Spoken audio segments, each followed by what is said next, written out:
Hi everybody. आज का हमारा टॉपिक है कैपिटल गेन्स टैक्स। ठीक है, तो बजट जैसे आने वाला है, इकोनॉमिक सर्वे भी उसके उसके जस्ट पहले आएगा, तो आप देखोगे कि ऐसे थीमेटिक आर्टिकल्स बहुत आएंगे न्यूज़पेपर में। ठीक है, तो आज का हमारा टॉपिक है कैपिटल गेन्स।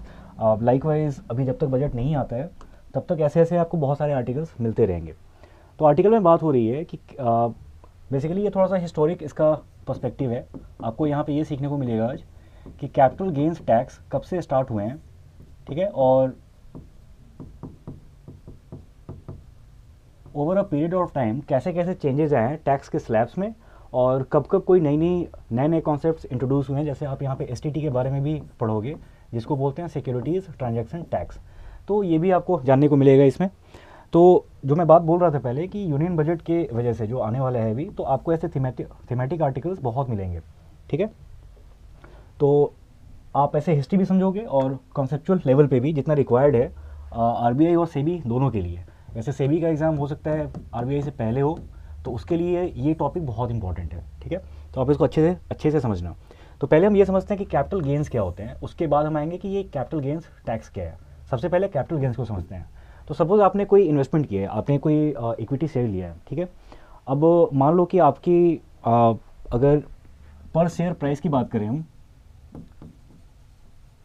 तो सपोज़ ये है 500, और आपने ऐसे ऐसे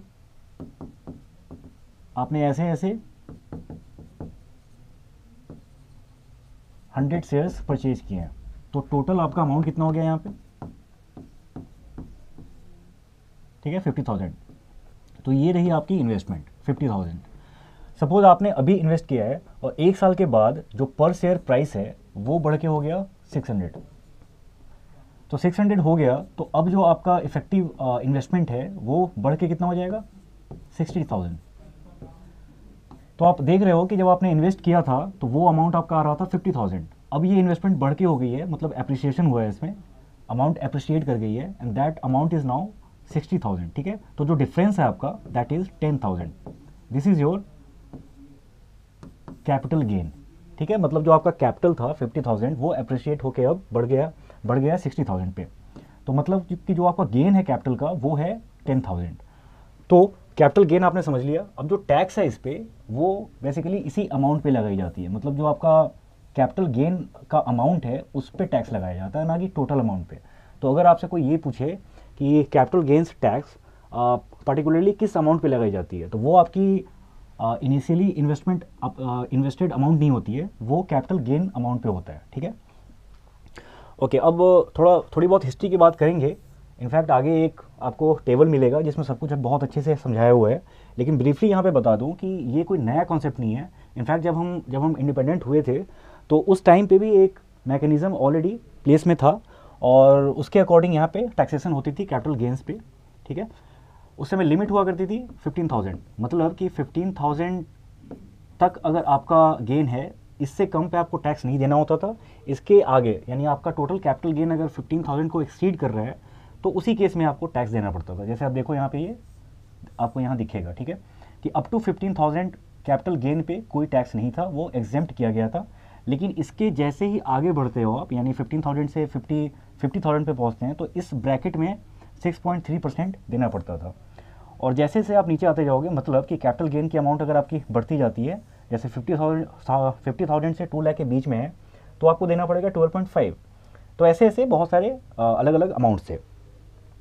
एक यहाँ पे बहुत इंटरेस्टिंग फैक्ट है, वो आप देख सकते हो कि जब हम इंडिपेंडेंट हुए थे तो हमारी पर कैपिटा इनकम वो थी 265 रुपी, 265 पर पर्सन। ठीक है, तो अभी के हिसाब से ये बहुत कम लगेगा, लेकिन क्योंकि रुपी अगर आप ओवर द ईयर्स देखोगे कि इन्फ्लेशन से एडजस्ट करोगे तो ये अमाउंट भी इतनी कम नहीं है जितनी दिख रही है अभी। ठीक है, फिर भी जो हमारा पर कैपिटा इनकम था उसके रिस्पेक्ट में जो एग्जेम्प्टेड अमाउंट थी कैपिटल गेन की, दैट वाज 15,000। अगर आप इसको डिवाइड करोगे तो ये रफली आता है 57 टाइम्स, मतलब 15,000 divided by 265 you will get 57, around 56 point something. अगर आप अभी से उसको कंपेयर करते हो तो अभी जो लिमिट है, मतलब कि 1 लाख तक की आपकी कैपिटल गेन पे कोई टैक्स नहीं है। ठीक है, और अभी की पर कैपिटा इनकम है 1.5 लाख। तो उसी हिसाब से ये जो हम बता रहे थे कि यहाँ पे 57 टाइम्स है, तो आइडियली ये 1 लाख ना होके होना चाहिए था 85.5 लाख, ठीक है, क्योंकि अभी की पर कैपिटा इनकम है 1.5, तो अगर आप इंटू 57 करोगे तो आपको मिलेगा 85.5 के आसपास, ठीक है। लेकिन आप देख सकते हो यहाँ पे कि ये लिमिट बहुत कम है, जितना होना चाहिए था अगर हम प्रोपोर्शन की बात करें तो उसके हिसाब से बहुत कम है, ठीक है। तो ये बहुत ही ब्रीफली बताया मैंने आपको कि जब हम इंडिपेंडेंट हुए थे तो ऑलरेडी एक सिस्टम प्लेस में था, जो कि यहाँ पे देख सकते हो आप पहले। अब अगर आपसे पूछा जाए कि इंडिपेंडेंट इंडिया में फर्स्ट टाइम जो गवर्नमेंट ऑफ इंडिया ने कोई इनिशिएटिव लिया हो इसके लिए, तो वो कब था, तो वो था 1956 के बजट में, ठीक है। अगर हम फिस्कल ईयर की बात करें तो इट वुड बी 1956-57। तो इस साल के बजट में अनाउंस किया गया for the first time independent India में कि हम इसके लिए एक प्रॉपर मैकेनिज्म बनाएंगे। तो first time government of India ने कैपिटल गेंस को लेके कोई लॉ बनाया है, तो वो बनाया है 1956 में। उस समय हमारे फिनांस मिनिस्टर थे टी कृष्णमाचारी, ठीक है। तो आप याद रख सकते हो उसको, ये बहुत ही बेसिक फैक्ट है, ठीक है। अब हम आते हैं कि कितने टाइप्स होते हैं इसके कैपिटल गेंस के। मैंने आपको ये यहाँ पे समझा दिया था कि कैपिटल गेन का मतलब क्या होता है, उस पर कैसे टैक्स लगाई जाती है, ठीक है। कि जो आपका इन्वेस्टेड अमाउंट है अर्लियर, उसके बाद देखा जाता है कि आपकी इन्वेस्टेड अमाउंट अप्रिशिएट होकर कितना हो गई है, जो डिफरेंस होगा उस अमाउंट पे टैक्स लगाया जाता है, उसी को बोलते हैं कैपिटल गेन्स टैक्स। अब ये कितने टाइप के होते हैं, 2 टाइप के होते हैं, एक होता है शॉर्ट टर्म कैपिटल गेन, दूसरा हो गया लॉन्ग टर्म कैपिटल गेन।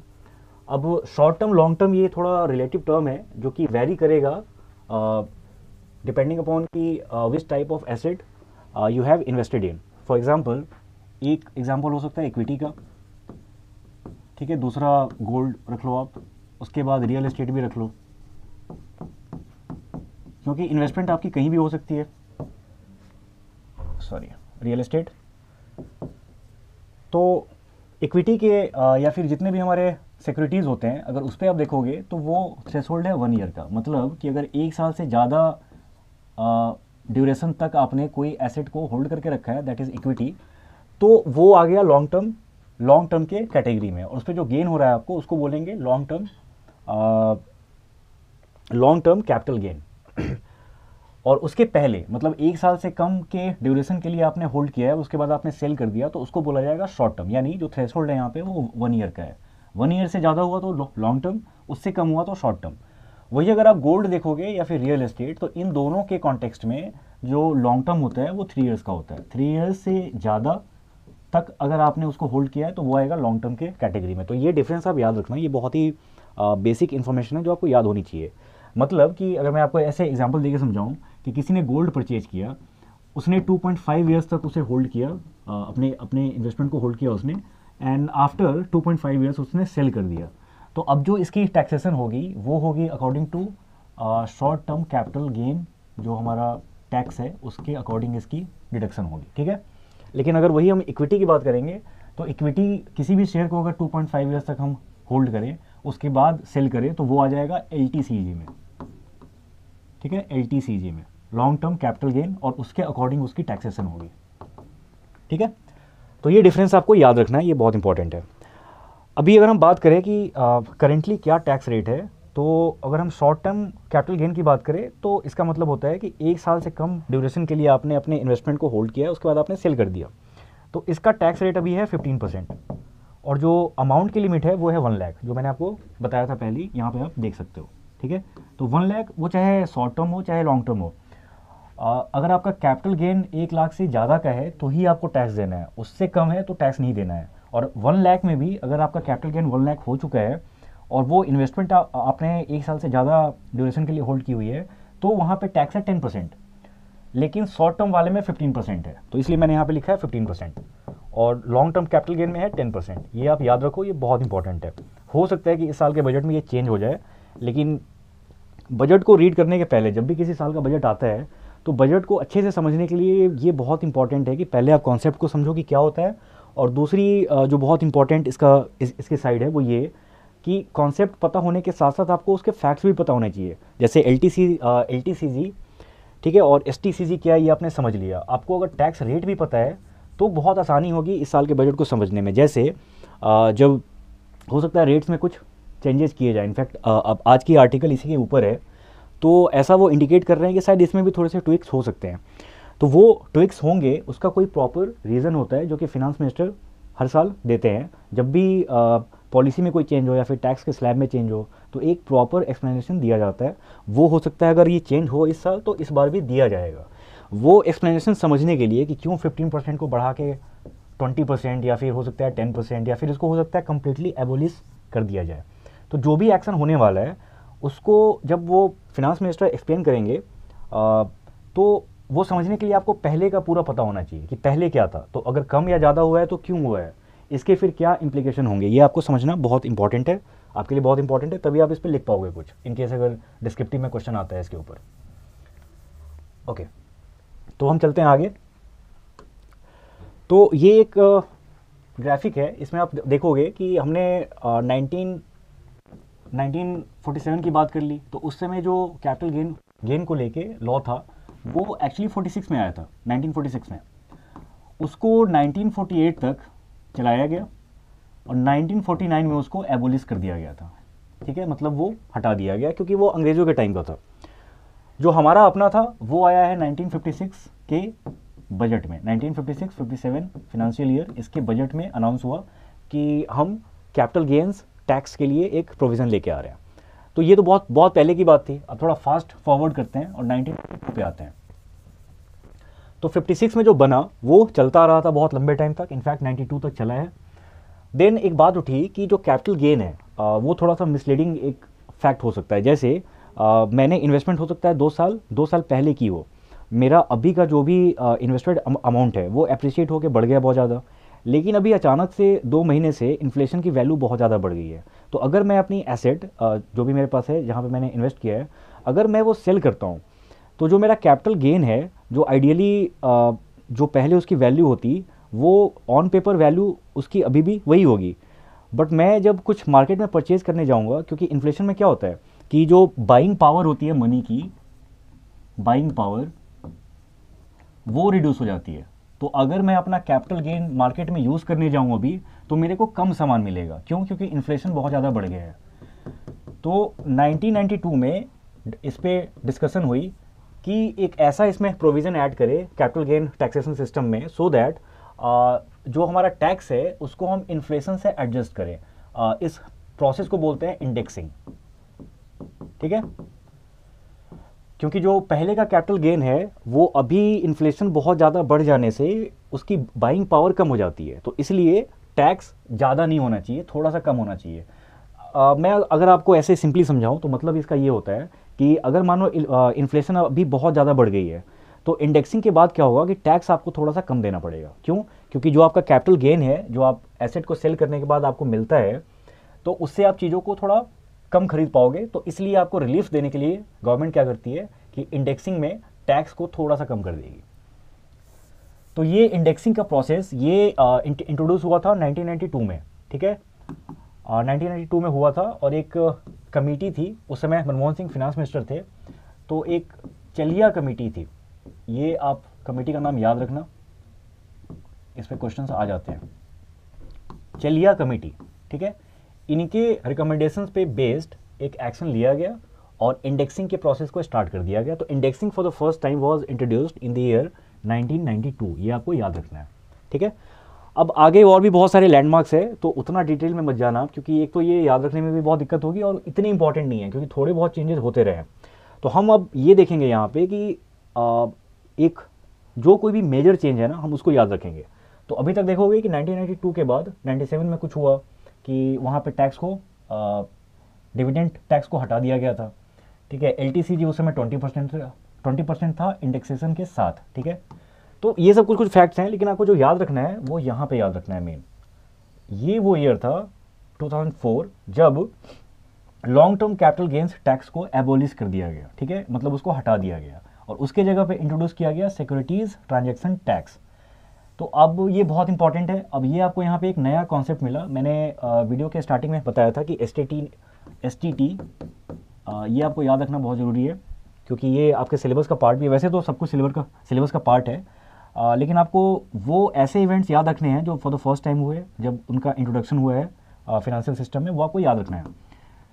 तो 2004 में LTCG को एबोलिश कर दिया गया था, उसके जगह पे इंट्रोड्यूस किया गया STT को, सिक्योरिटीज़ ट्रांजैक्शन टैक्स। अब ये क्या होता है, तो जब भी आप कोई एसेट खरीद रहे हो, जब आप कोई सिक्योरिटीज़ खरीद रहे हो इसमें फिनेंशियल मार्केट में, तो at the time of purchase आपको एक छोटे अमाउंट का टैक्स देना होता है, ठीक है, वही टैक्स होता है। ये हमेशा आपको परचेज पे ही पे करना है, और इसकी अमाउंट परसेंटेज के टर्म में इंडिकेट की जाती है। जैसे ये 0.01% STT अभी है डिलीवरी बेस्ड सिस्टम में। अगर आप इंट्राडे की बात करोगे तो ये मुझे अच्छे से याद नहीं है अभी, लेकिन शायद ये 0.025% है, कुछ ऐसे, ठीक है। तो डिलीवरी ट्रेड का मतलब ये होता है कि आपने कोई इक्विटी खरीदी, आपने थोड़ा सा टाइम लिया, उसके बाद आपने सेल किया। लेकिन इंट्राडे क्या है, सेम डे ही आपने बाई किया और at the end of the day आप उसको सेल कर दोगे, तो वो होता है इंट्राडे। तो डिलीवरी ट्रेड में 0.01% ये आपका STT है। ये इंट्रोड्यूस हुआ था फॉर द फर्स्ट टाइम 2004 में, ये आपको याद रखना है। ओके, अब छोटे मोटे और भी आपको फैक्ट्स मिलेंगे इसके साथ। फिर हम आते हैं नेक्स्ट, जो हमारा लैंडमार्क था उस पर आते हैं। तो जैसे मैंने बताया कि 2004 में LTCG को एबोलिश कर दिया गया, लेकिन इसको वापस मतलब री इंट्रोड्यूस किया गया इन द ईयर 2018 में LTCG को वापस लाया गया। और जो STT चल रहा था वो अभी भी चलता रहा। मतलब कि STT को जब इंट्रोड्यूस किया गया था तो वो किया गया था LTCG को एबोलिश करने के बाद, लेकिन जब LTCG वापस से इंट्रोड्यूस हुआ है, मतलब वो वापस से उसे लाया गया सिस्टम में, तो उसके बाद भी हम STT को यूज़ करते रहे हैं, STT हटा नहीं है, ठीक है, ये आपको याद रखना है यहाँ पे। तो अब हम आते हैं कि फाइनली जो हमने देखा पहले वाले स्लाइड में हमने देखा था कि अभी का जो रेट है वो STCG का है 15% और LTCG का है 10%, यही अभी चल रहा है, ठीक है। तो यहाँ पे भी आपको वही सेम चीज़ दिखेगी कि एवर 1 लाख अगर आपका कैपिटल गेन है तो लॉन्ग टर्म में आपको 10% पे करना है उसका, और शॉर्ट टर्म में यानी 1 साल से कम के टाइम में अगर आप सेल करते हैं उसको तो 15% सेल करना है। तो ये रही हिस्ट्री पूरी, जो कि मैंने यहीं पे समझा दिया है पूरा, और आगे के कुछ 1-2 स्लाइड में आपको वही चीज़ें मिलेंगी जो मैंने बोल दिया है पहले, ठीक है। तो यहाँ पे आपको बहुत इंपॉर्टेंट है याद रखना कि for the first time independent India में कोई प्रोविज़न आया है जो गवर्नमेंट ऑफ इंडिया लेके आई हो, तो वो था 1956-57 के बजट में, ठीक है। और उसके पहले जो सिस्टम चल रहा था वो ब्रिटिश का बनाया हुआ था, ठीक है। चलिया कमेटी मैंने बता दिया, ये कब हुआ है, 1992 में। ये कमेटी ने अपनी रिकमेंडेशंस फिनांस मिनिस्ट्री को दी थी। उस समय के फिनांस मिनिस्टर थे मनमोहन सिंह, ठीक है। तो इन्फ्लेशन प्रॉब्लम को एड्रेस करने के लिए क्या किया गया, एक प्रोसेस है जिसको बोलते हैं इंडेक्सिंग। इंडेक्सिंग का मतलब ये होता है कि जो आपका कैपिटल गेन है उसकी बाइंग पावर बहुत कम ना हो जाए, इसलिए टैक्स में थोड़ी रिलीफ मिलती है, टैक्स के अमाउंट को थोड़ा सा कम किया जाता है। ओके, STT का मतलब मैंने आपको समझा दिया है कि क्या होता है ये, और ये कब इंट्रोड्यूस किया गया था, ये किया गया था 2004 में, ठीक है। और 4 में जब इसको इंट्रोड्यूस किया गया तो उसके जस्ट पहले LTCG को एबॉलिश कर दिया गया था। वापस ये कब आया वो हम देखते हैं आगे। अच्छा, इसमें एक और फैक्ट है कि जब STT इंट्रोड्यूस किया गया है 2004 में, उस समय टोटल डीमैट अकाउंट पता होगा आपको क्या होता है। ये एक ऐसा अकाउंट है जो ओपन करने के बाद ही हम सिक्योरिटीज़ मार्केट में इन्वेस्ट कर पाते हैं, इक्विटी और ऐसे डेट के जो इंस्ट्रूमेंट्स हैं। म्यूचुअल फंड के लिए आपको डीमैट अकाउंट की ज़रूरत नहीं है, ठीक है। सो उस समय ये total demat accounts around 60 lakh थे इंडिया में जब STT इंट्रोड्यूस किया गया है, और LTCG को एबोलिश किया गया था। उस समय 66 लाख थे। जब LTCG वापस आया है 2018 में, उस समय तक ये नंबर बढ़ के, मतलब टोटल डीमैट अकाउंट्स इसका नंबर बढ़ के ये हो गया था अराउंड 1.4 करोड़। तो आप समझ सकते हो कि क्योंकि बहुत ज़्यादा टैक्स देना पड़ता था LTCG के फॉर्म में, तो इसकी वजह से जो इन्वेस्टर्स हैं या फिर जो पोटेंशियल इन्वेस्टर्स हैं वो बहुत इंकरेज फील नहीं करते थे। लेकिन जब टैक्स की अमाउंट कम हुई, जैसे मैंने आपको बताया कि STT कितना होता था, 0.01%, राइट, ठीक है। तो इसके बाद से उनको बहुत इंकरेजमेंट मिली और बहुत सारे डीमैट अकाउंट ओपन हो गए। अब इसमें हो सकता है कि डिजिटाइजेशन का भी बहुत बड़ा रोल हो, बहुत सारे फैक्टर्स है उसमें, लेकिन फिर भी इसका भी रोल था, और टोटल डीमैट अकाउंट्स 1.1 करोड़ हो गए। इसका इम्प्लीकेशन ये हुआ कि अगर नंबर ऑफ इन्वेस्टर्स किसी भी फाइनेंशियल मार्केट में बढ़ रहे हों, ठीक है, तो टोटल इन्वेस्टमेंट, क्योंकि इन दी एंड अगर कोई कंपनी इक्विटी शेयर्स, मान लो आईपीओ के थ्रू इक्विटी शेयर्स लेके आ रही है, तो जो इन्वेस्टमेंट होती है, जो लोग करते हैं, जो अमाउंट उससे जनरेट होगा, वो फिर कंपनी अपने फ़ायदे के लिए यूज़ कर सकती है, अपने बिजनेस को ग्रो कर सकती है। तो जब ज़्यादा इन्वेस्टर्स मार्केट में आएंगे तो इन दी एंड मार्केट के जितने भी प्लेयर्स है, वो चाहे कंपनीज़ हो, ठीक है, वो चाहे जिनको हम बोलते हैं मर्चेंट बैंकर्स, ठीक है, या फिर इन्वेस्टमेंट बैंकर्स, तो जितने भी मार्केट के प्लेयर्स हैं सबको फ़ायदा होता है। अगर इन्वेस्टर्स के नंबर बढ़ जाए बहुत ज़्यादा तो उससे सबको फ़ायदा है, ठीक है। तो ये इम्पैक्ट हुआ था एसटीटी इंट्रोड्यूस होने के बाद। अगेन ये हमने देखा कि 2018 में इसको री इंट्रोड्यूस किया गया था, ठीक है। एलटीसीजी अभी फ़िलहाल 10% है, एसटीसीजी अभी 15% है, और एसटीटी अभी भी चल रहा है, ठीक है। 2004 में आया था लेकिन इसको अभी तक रिवोक नहीं किया गया, ये अभी भी चल रहा है, ठीक है। तो अब हम आते हैं आज के क्वेश्चन पे। ये एक ऐसा सेगमेंट था जो हम पहले किया करते थे, बीच में कुछ दिनों के लिए डिसकंटिन्यू हो गया था, लेकिन आज से इसको हम फिर से करते हैं स्टार्ट। तो अभी तक जितने भी फैक्ट्स को हमने टच किया है, ठीक है, जितने भी फैक्ट्स हमने कवर किए हैं, उसी पे बेस्ड ये क्वेश्चन है। आप एक बार क्वेश्चन को रीड करो और आपके हिसाब से जो भी इसका आंसर है आप कमेंट बॉक्स में लिखना, ठीक है। मैं एक बार क्वेश्चन रीड कर देता हूँ। Consider the following statements and choose the correct ones, ठीक है। फर्स्ट है इसमें security transaction tax, that is STT, was abolished in 2018. Second है indexation benefits for capital gains tax were introduced in 1992 based on Manmohan Singh committee's recommendation, ठीक है। Next है currently the tax on STCG is 10%. ये 3 statement है, आपको बताना है इसमें से कौन सही है, ठीक है, वो ऑप्शंस आप पिक करना। तो ये था आज का कंटेंट। आई होप कि वीडियो अच्छा लगा हो। नेक्स्ट डे हम किसी और टॉपिक के साथ फिर से मिलते हैं। Thanks for watching.